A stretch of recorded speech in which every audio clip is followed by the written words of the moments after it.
Добар ден во ново издание и морам да кажем последно за оваа долетнава сезона на Политиканти.мк. Јас сум Сашо Ордановски. Јас сум Борјан Јовановски. Борјан, пред да поминеме на гостинот, како што секогаш правиме и така, бидејќи имаме и гостин, мислам многу една интересна личност која што се надам ќе ни направи еден тур да хоризонт, што се вели од Балкан преку руско-европски односи до Америка, Кина и така натаму. 360 степени. 360 степени, така е. Што се случува во Македонија? Има неколку работи, додуше затишје некакво постизборно, но сепак нешто малку и се тркало. Па се тркала ја. Ова е многу интересна реакција, доста драматична. Предпоставувам има причина. Од министерот за правда. Лога кој испрати писмо во Брисел, Вашингтон и сите оние кои стратешки партнери или кои се вклучени во процесот на реформи во делот на владењето на правото со укажување дека новата власт прави упад практично во правосудните власти. Сега, што е тоа што на што мисли и што го нарекува упад, бидејќи реално ВМРО во својата програма, во својата кампања, они најавија дека судскиот совет ќе биде распуштен и дека Советот на јавни обвинители. И сега прашањето е дали Лога има индици дека практично новата власт има намера советите на јавни обвинители и судскиот совет да ги бира по принцип на влада. Од партија кој има книжка, тој влегува во тоа е таа драматичност која Лога го дава на писмото, мене ми делува како да он сака да укаже на нешто такво. Па добро, Борјан, мислам сега, со ваква победа како што остварија овие што ќе не владеат барем наредните неколку години, ќе видиме, можеби и повеќе од неколку години, апсолутно немам никакви дилеми дека ќе направат едно превземање на целиот правосуден систем, ќе видиме колку ќе бидат еманципирани во тоа. Во принцип, знаеш како ти е, секоја нова власт е еманципирана која доаѓа, сака да средува, да реформира и така натаму, кој ќе им се успори колата, а можеби ќе тргне и надолу, а тоа е за година-две од овој муабет сега што го правиме. Наеднаш почнуваат тоа што го инсталираат да го користат само за своји околности, бидејќи како што мене ми се чини со оглед на сите проблеми што ги гледам во држава, они ќе морат наредните 6 месеци нагласено да се сконцентрираат врз правење малку една шоу програма околу апсења, околу истраги, покренувања, процеси и така натаму. Оти предизвиците се преголеми од ова што го најавуваат, како што ми се чини, за некакви многу големи реформи, кои и да ги направат ќе дадат резултат веројатно подоцна отколку што им треба во првите 6 месеци некаков замаец, некаква нова атмосфера во општеството која ќе ја понудат. Малце и сме го гледале тоа, како тоа изгледа. Не, тешко, пак повторно кажам, тешко да се предвиди исто како што е тешко да се предвиди како ќе стојат работите со Преспанскиот договор. Слушам Мицотакис вели Македонија е изолирана. Што точно сака да каже, дали при тоа има он информации од Вашингтон и од Брисел, кои се пате, да спомнеме, и некакви гаранти на тој Преспански договор. Ти знаеш дека Бајден има и еден указ со кој оние кои се противат или на Преспанскиот договор се ставаат на црната листа и така натаму. Преспанскиот и Охридскиот договор, двата се во таа, не знам како се вика, уредба со која барата председателот Бајден како инструмент, и веројатно предпоставувам дека има доста интензивни дипломатски контакти. Добро, Борја, ама се отепа новиве овие што ќе бидат функционери, тврдејќи дека не се против Преспанскиот договор. Тоа е друго што прават во однос на Преспанскиот договор, но не очекувам дека некој од нив ќе каже, мисламе, почнувајќи од претседателката, таа веќе неколку пати писмено и усмено кажува ние драг. Не, прашање е дали ќе се продаде обраќањето, дали ќе се задржат на ова толкување индивидуално право, и јас моето и твоето право, Сашо и Борја, па викаме Македонија, не викаме не Северна, или ке одат на она кој е обврскот од Преспанскиот договор, кој вели ти ја представуваш институцијата, ти не си ни Гордана, не тој си... тип на играри кои што ги прават тоа сакам да кажам, македонска јавност по кафеани, по подкасти, по медиуми и така натаму, тоа не проаѓа северно од Табановци и јужно од Гевгелија.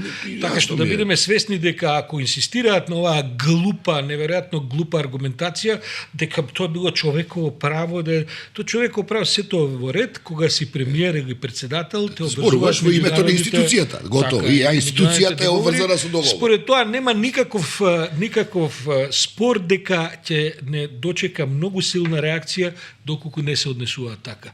Јас мислам дека Мицкоски малку се доведе во еден корнер, малку повеќе, во еден агол од кој што сега веќе не може да излезе. И ако гледам така, таму има и пониски ниво од Мицкоски кои што веќе изјавуваат дека они ќе ја нарекуваат Северна Македонија. Не, тоа како ќе ја нарекуваат заради тоа што некој ние сакаме и така натаму, затоа што е меѓународна обврска. Сите камери ќе бидат насочени во устата на Мицкоски за време на полагањето на заклетвата. Мислам дека грците до сега се уште воздржано реагираат со сите и закани и предупредување така натаму, но доколку ни се случи заклетва која што ќе подразбере овој модел што го промовираше Гордана Силјановска-Давкова, ние од следниот ден ќе имаме големи проблеми. Инаку, таа заклетва ќе следува откако сега ќе завршат овие судски процеси, затоа што се уште собранието не е конституирано. Предпоставувам дека ќе треба оваа следната недела да се прогласат 120 членови на собранието, за да потоа може да се додели мандатот 10 дена максимум по конституирањето на собранието, да се додели мандатот на Мицкоски за правење влада. Сакам да кажам дека веројатно јуни замина. Да. Како што стојат работите и дека влада во јуни влада. Јуни, мислиш, ќе гледам дека и договорите нешто не им одаш баш гладко, но може би е тоа и нормално за оваа фаза во која се наоѓаат, бидејќи добро, мислам дека во договорите голем удел има и што ќе случува со Преспа, па и со уставните амандмани и позицијата на Влен во тоа, мислам дека оваа една тишина во која за сцената мислам дека сепак се случуваат многу важни работи. Тоа сашто друго, социјалдемократите бираат председател. Кој беа тоа? Овие што беа, да, ми текна. Тројца мислам кандидати веќе се профилираат и знаеш, забележувам... Да ги кажеме кандидатите, значи Славјанка Петровска, Венко Филипче и Јован Деспотовски. За сега, бидејќи се уште има можност и други да се пријават. Да. Чисто во една криза во каква се наоѓаат самите тие, во една криза во каква се наоѓа Македонија, во една глобална криза, ако генерално, не гледам никаква трага од некоја дебата кај нив. Например, мене ми недостасува, не знам тебе, да речеме за социјалдемократијата. Што е социјалдемократијата? Кои се вредностите на социјалдемократијата? Која е незината генеза во Македонија?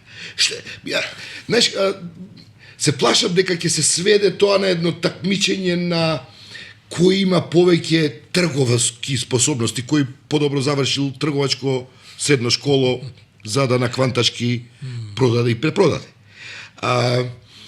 Што би било доста лошо за СДСМ, особено лошо за нивната перспектива да повторно мобилизираат некаква критична маса. Боријан, го правивме овоето и со Гордан Георгиев на минатиот подкаст. Јас мислам дека фрагментацијата на СДСМ ќе продолжи.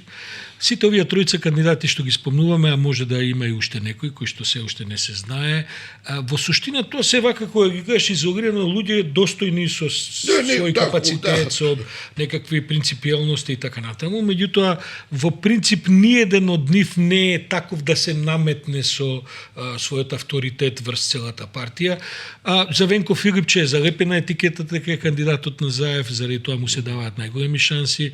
Од друга страна, Славјанка Петровска покажува еден капацитет, прво е од многу помлада генерација, покажува еден капацитет, жена е, што исто така важно во време на обиди за постигнување на права на жените, супер интелигентна, покажа дека знае да води компликувани министерства, но каков е досегот во партијата, тоа не сум сигурен. Јово Деспотовски го имавме и овдека на разговор, Јово се обидува да направи една, како да кажеме, да остави впечаток дека е тоа нов почеток за СДСМ, меѓутоа не сум сигурен исто така кој е неговиот статус во членството, бидејќи да не забораваме ќе се гласа од сите членови на СДСМ, кој инаку да расчистиме СДСМ, можеби на хартија како туку-што замината владеачка партија има некои 60-80 членови, од нив не верувам дека има повеќе од 20 до 30 кои што всушност се со членски и ажурирани членства и така натаму, што значи дека ќе гласаат меѓу, да речеме, 10 и 15 луѓе. Да. Така што кој ќе го сведеш тоа, на крајот доаѓаме до некакви десетина илјади луѓе, за кои не сум сигурен дека може човек да предпостави кој за кого би гласал, а повторно ако се наметне Венко со својата кандидатура, веројатно ќе одиграат овој вид на поддршки од тоа не важно, и кој како што дај од позадино тие трговачка школа, мислиш ова за тоа. Да. Затоа велам, сметам дека прво за пофалба е што СДСМ има вакви избори. Тоа неспорно.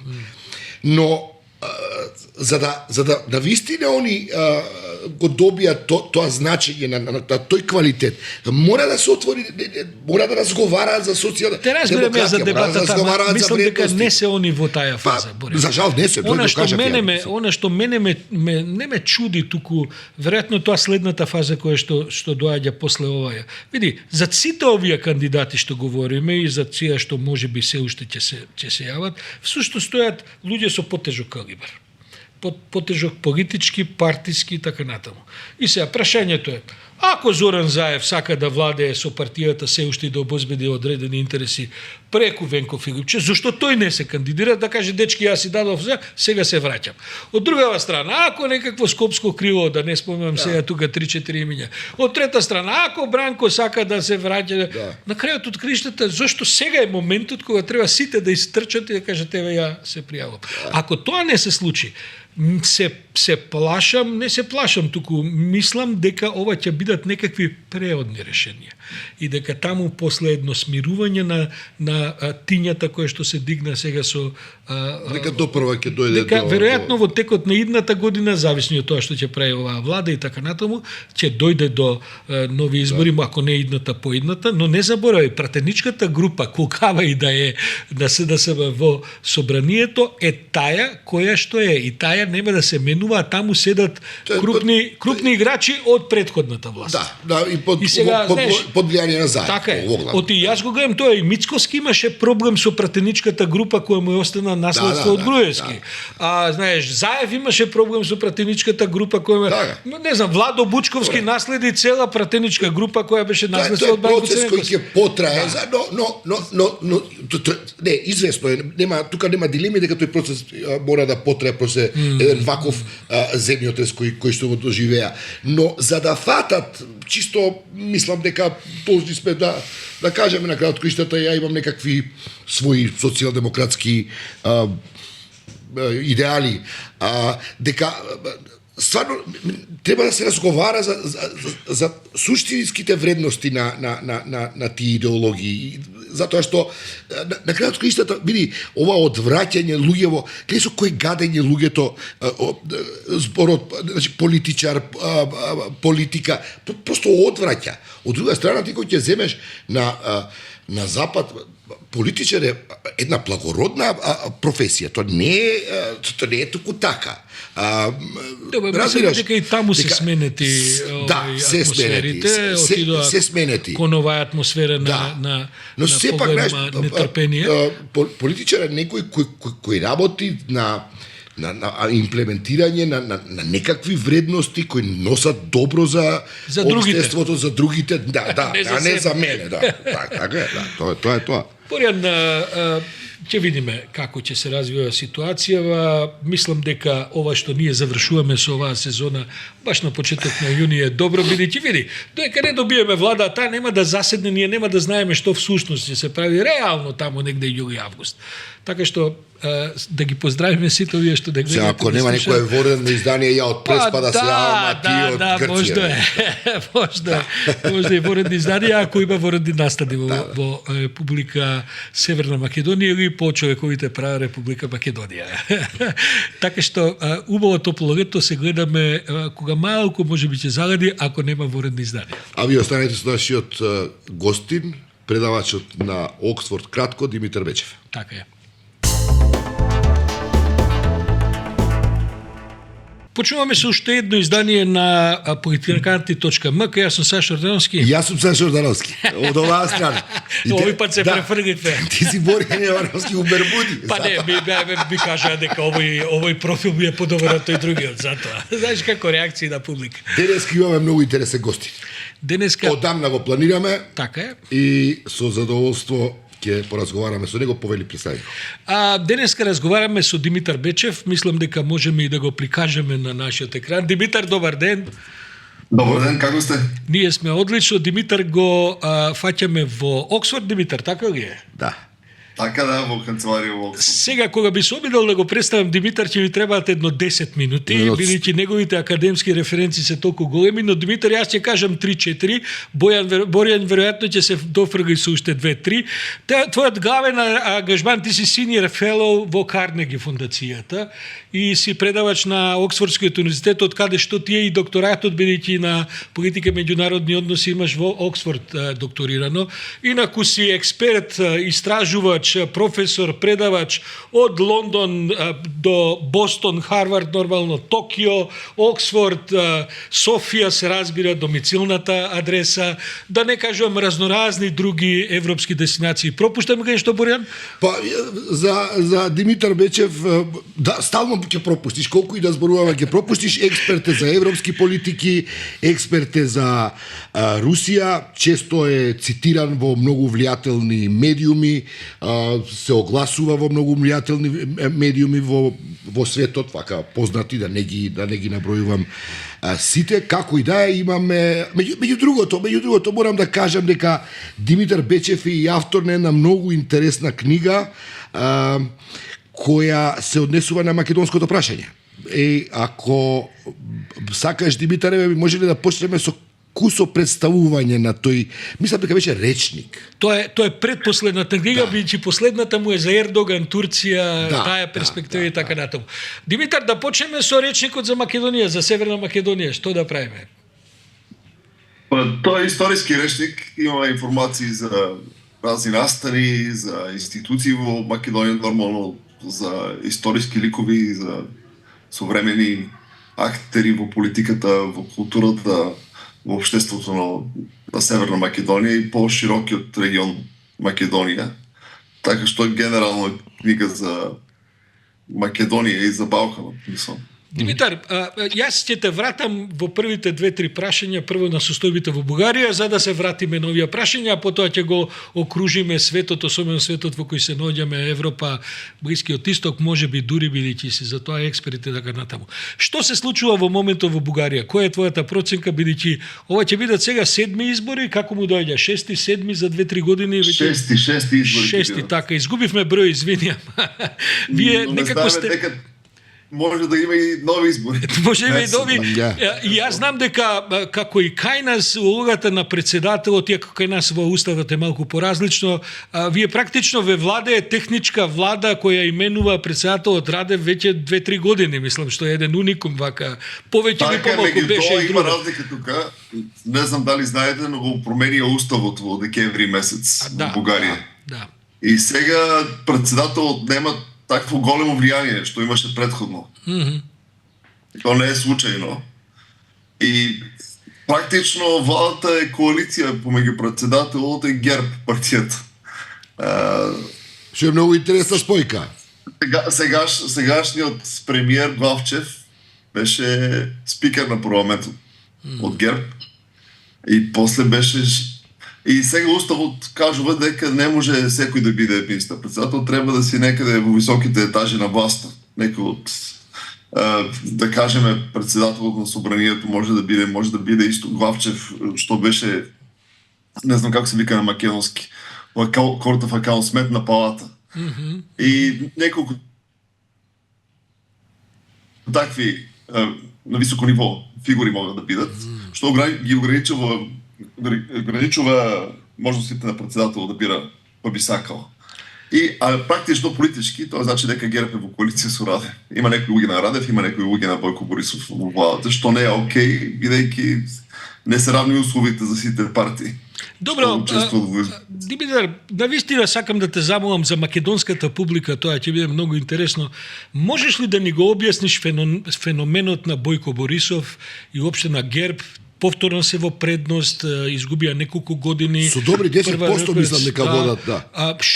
Што е резултатот, на што е резултат и самиот Бойко Борисов и самата негова партија да вака доминира на политичката сцена, да без нив не може да се мрдне Бугарија ни лево ни десно? Со што ги шармира толку бугарите? Он е шармантен до душе, кој не го знае. Има неколку работи тука што може да се кажат. Прво дека нема нови гласачи за Бойко Борисов, тој држи стабилен процент. Приказната дека другите паѓат надолу. Посебно коалицијата, реформската коалиција ППДБ, Демократска Бугарија, продолжуваме промената. И тоа е новото. А ГЕРБ има истите гласови, истите проценти, како што секогаш имал. Тоа е прво. Второ, има добра порока. ГЕРБ дека тие се стабилност во Бугарија.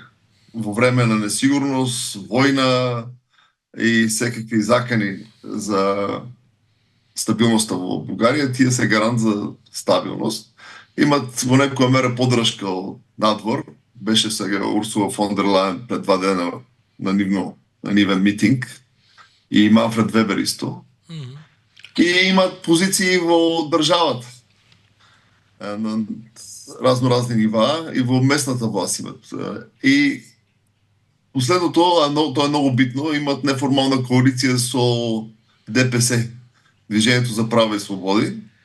Кој го води кажеме, тоа е бугарскиот еквивалент на ДУИ. Со таа разлика, со некои разлики.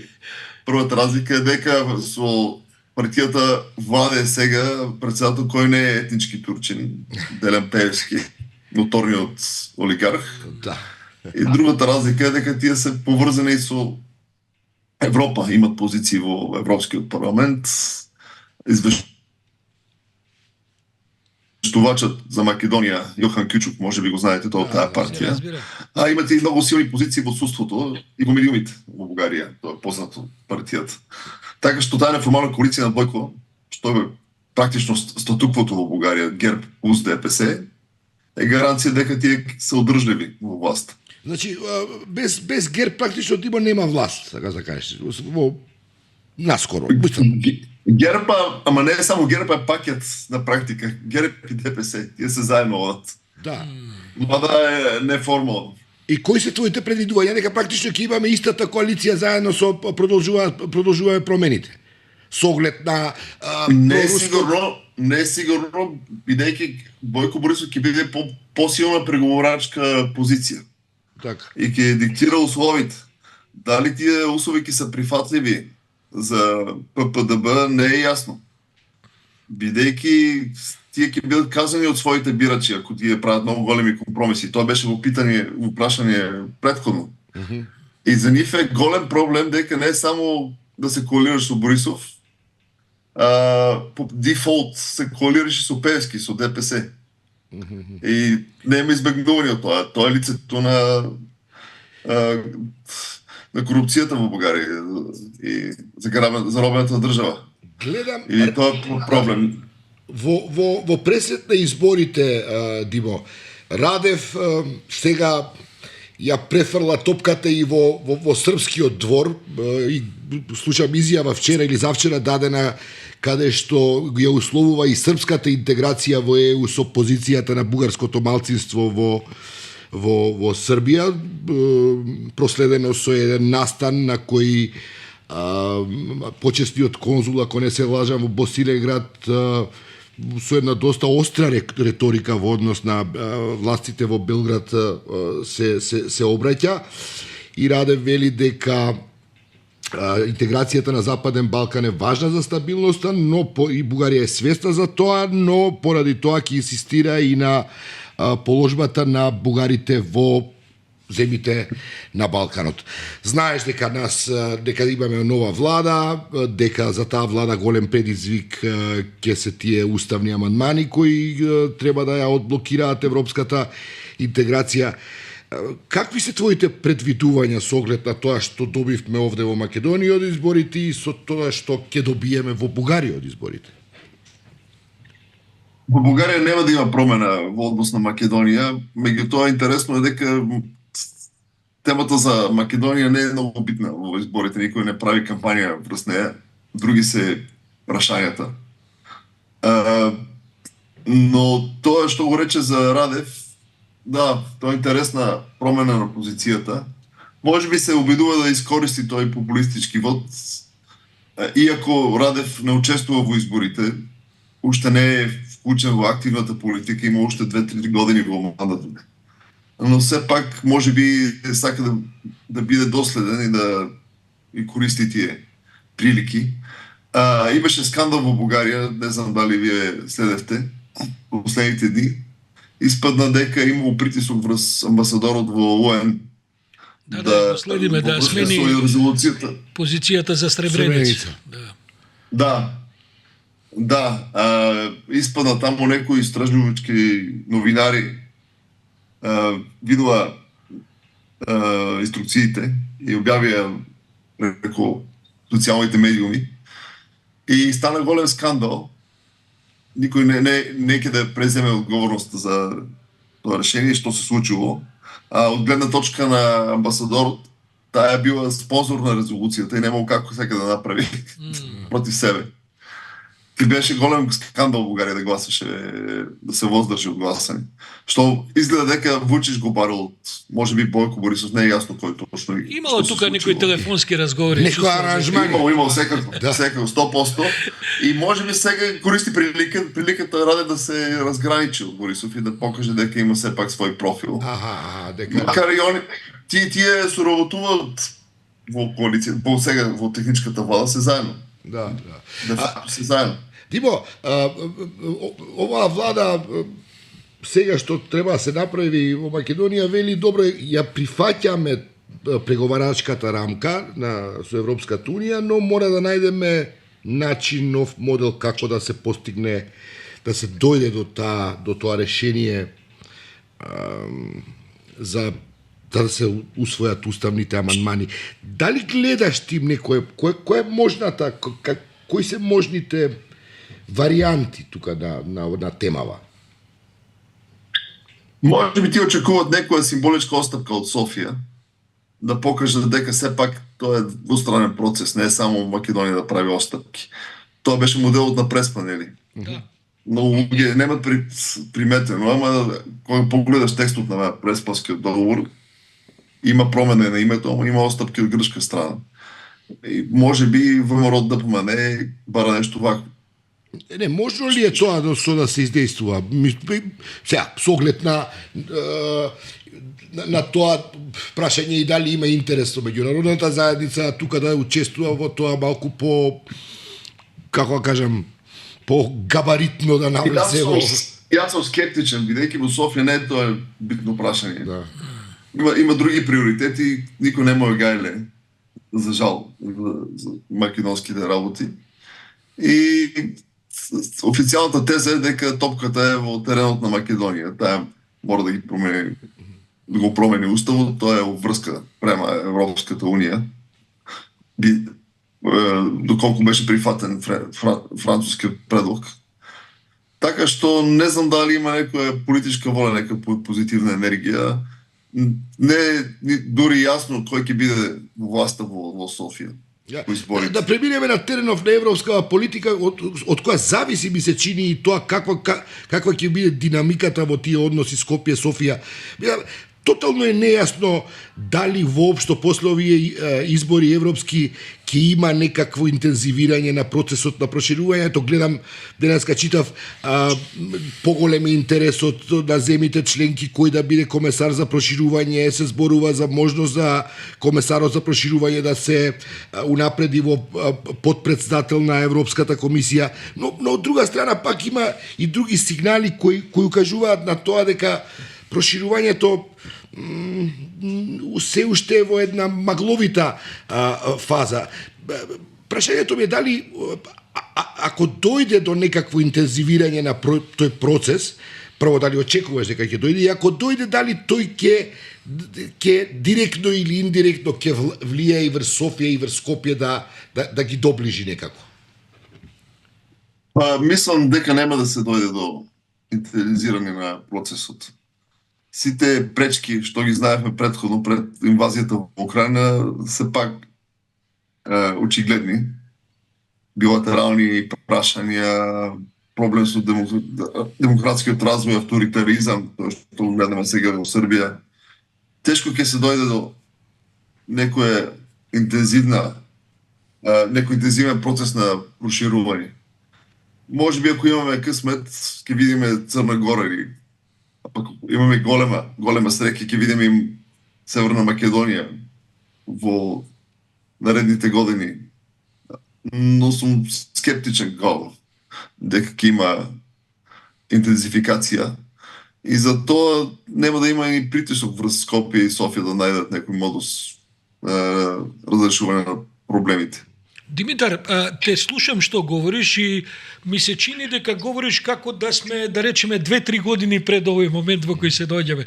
Ти го читав последниот текст пред неколку дена, го објавивте со еден колега за еден појас кој што се наоѓа меѓу Русија и Европска унија, сочинуваат земји како Молдавија, не знам, Азербејџан, потоа секако Босна и Херцеговина, Србија и така натаму 4-5 земји, за кои тврди дека се слабата арка во спастувањето на односите помеѓу Русија и Европската унија.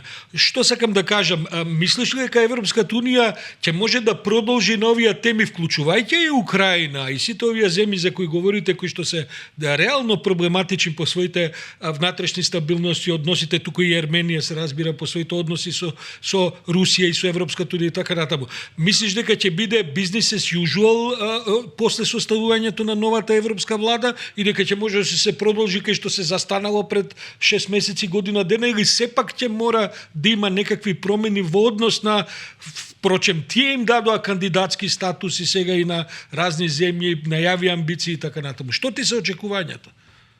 Решението е много радикално, не е за само кандидатски статус, него преговори со Украина и со Молдавија. Да. Со Молдова, односно. Молдавија? Сега, јуни месец треба да почнат официјално преговорите со првата меѓувладина конференција, тоа што беше со Македонија 22 година. Но генерално тешко ќе биде и таму. Не знаеш каде завршува територијата на Украина и си состојба на војна. Како ќе се дојде до членство не ми е јасно на мене.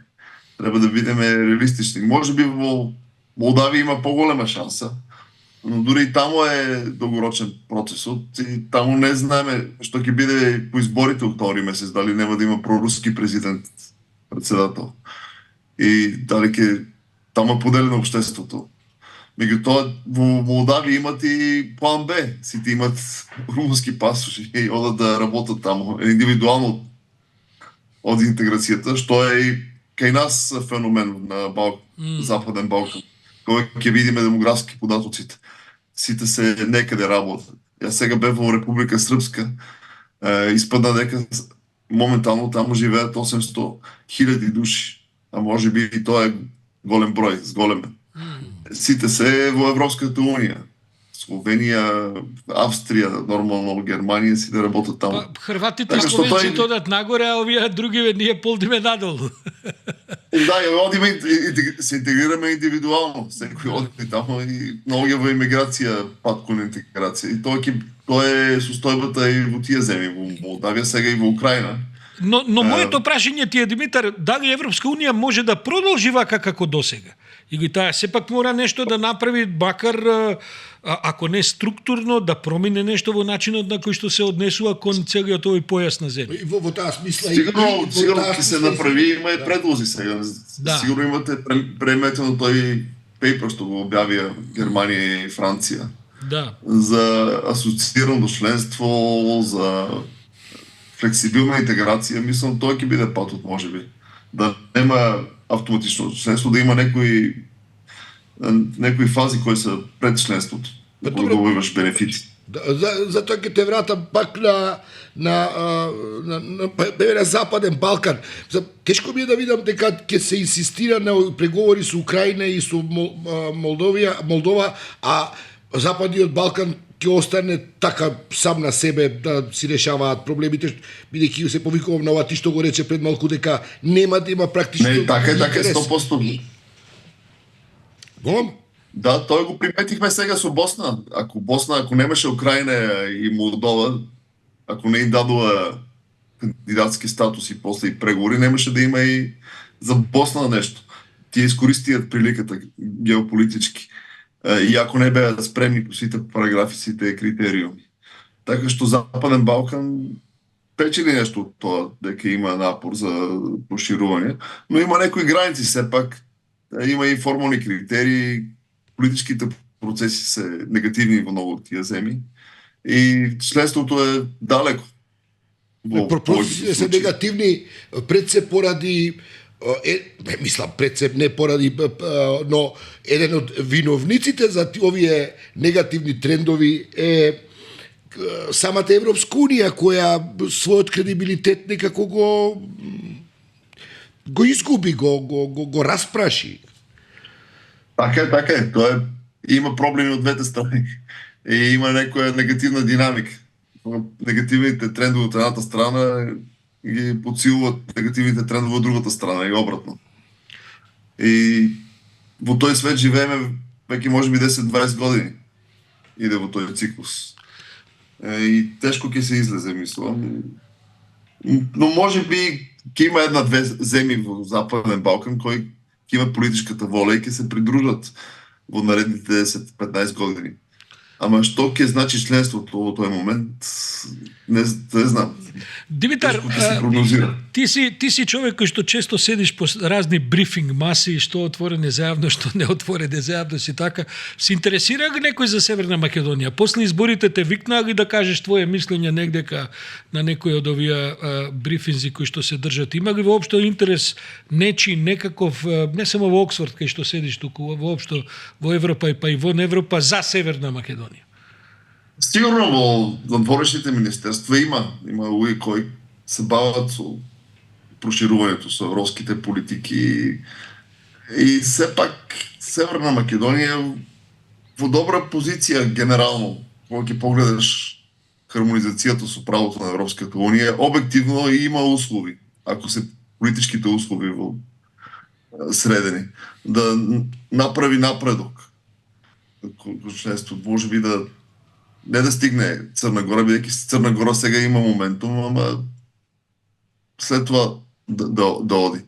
Така што има, но тоа не е генералната публика, нормално. Тоа е експертите и дипломатите што се бават со западно-балкански прашања.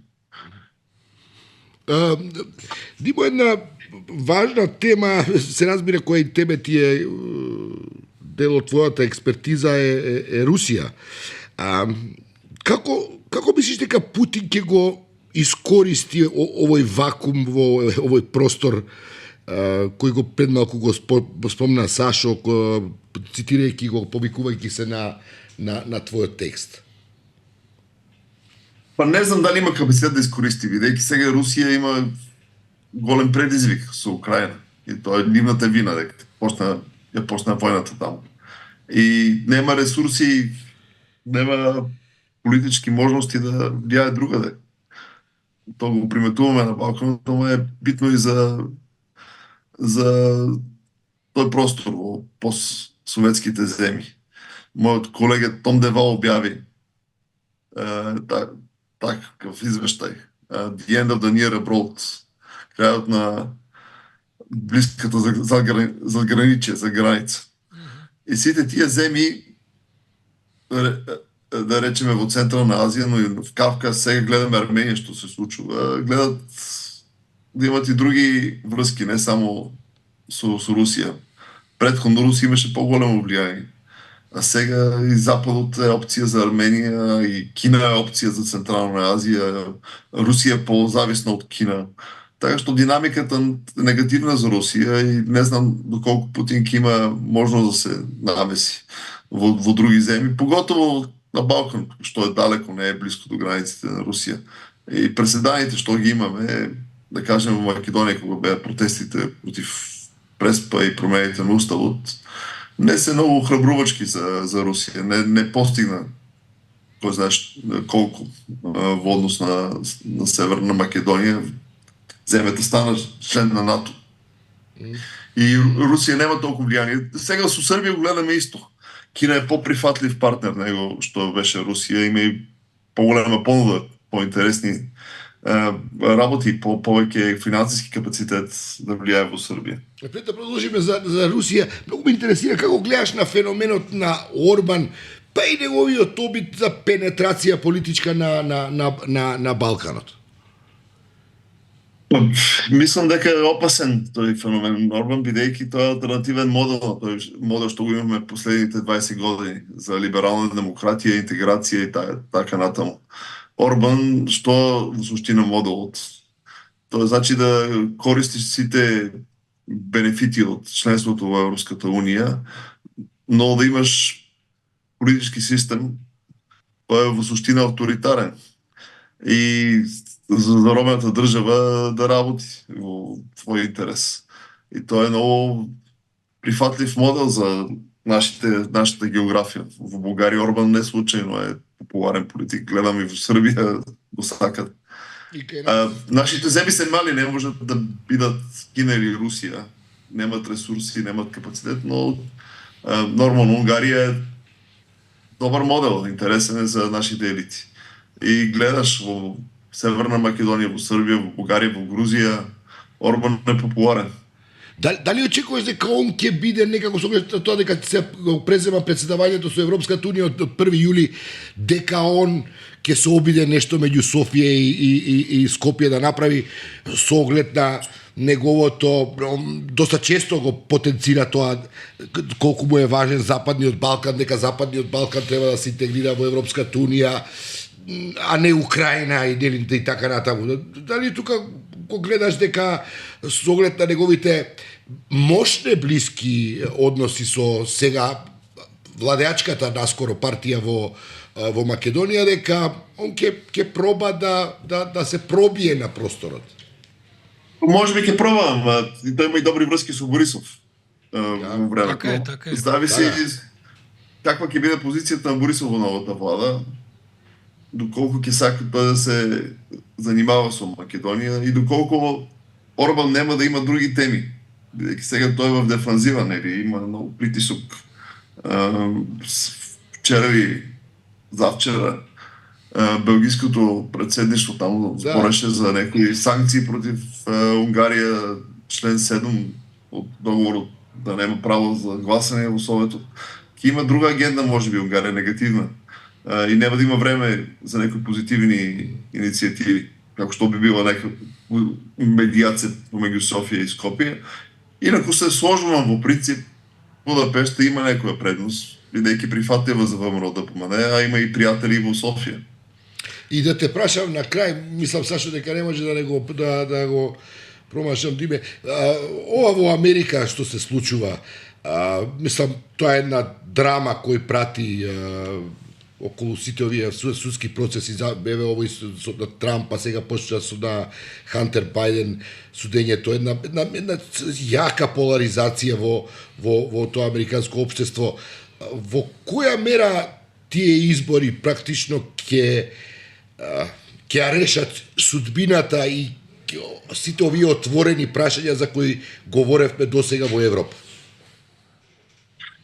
Ќе има голем ефект ако дојде Трамп во власт. Тоа ќе легитимира крајната десница, која меѓу тоа сега ќе добие многу гласови на европските избори во сабота и наредната недела, генерално. Да кажем, во Софија ќе е прифатливо да си во јавна коалиција со популистите со Возрајене. Иако предходно имавме коалиција со крајната десница, но и в други земји, во Германија, АФД, во Франција, те се темелни земји за Европската унија. Тоа ќе охрабри десничарите. Мари Лупен ќе оди на избори во Франција, така што тој пример на Трамп враќањето ќе има големи консеквенции кај нас во Европа генерално и на Балканот. И уште за крај морам да те прашам. Соединените американски држави им дадоа доста значен и квалитет и квантитет на оружје на украинците. Русите веќе реагираа дека ако тоа оружје се пука на нив, тоа ќе има последици по Соединените американски држави, што вака делува доста тврдо. Но од друга страна има и толкување дека тоа може би е некаква најава за деескалација. Но прашањето ствари до тебе, кризата во Украина, војната е предескалација или деескалација? Не мислам за жал дека ќе има деескалација. Сега одиме по познатото сценарио. Продолжува руската офанзива. Не знам, не сум сигурен дека ќе има и ескалација, но сигурно деескалација нема да има. Никој не е спремен за преговори. Русија мисли дека добива, ќе победи и нема причина да бара преговори во суштина. Единствените преговори што ги бара е за капитулација на украинците. Да. Така што не знам, Западот нема и алтернатива од тоа да и помага на Украина. Сега решението да им дозволи да користат оружјето за одбрана на Харков во суштина е логично. Макар да има и некои ограничувања, не смеат украинците и под новите услови да користат такво оружје од химара системите, да кажеме, за цели во обучина во Русија. Така што има некои лимити, но се пак мислам генерално ќе продолжи војната, нема крај сега за сега и ќе гледаме тука сите ефекти кај нас од другата страна и во блиските региони. Димитар, ако можем и ја да завршам со последно прашање, да резимирам, мислиш дека нема да има никакво битно придвижување помеѓу Македонија и Бугарија во однос на Северна Македонија и внесувањето на бугарите во уставот и така натаму, ова што овдека инаку една цела политичка елита која доаѓа сега на власт не убедува дека може тоа се наново да се испреговара и така натаму. Војната во Украина ќе продолжи без деескалација, а дали ќе има ескалација ќе видиме. Европските избори ќе донесат само одење во десно и во крајно десно на политичката сцена. Па што значи тоа, Димитар?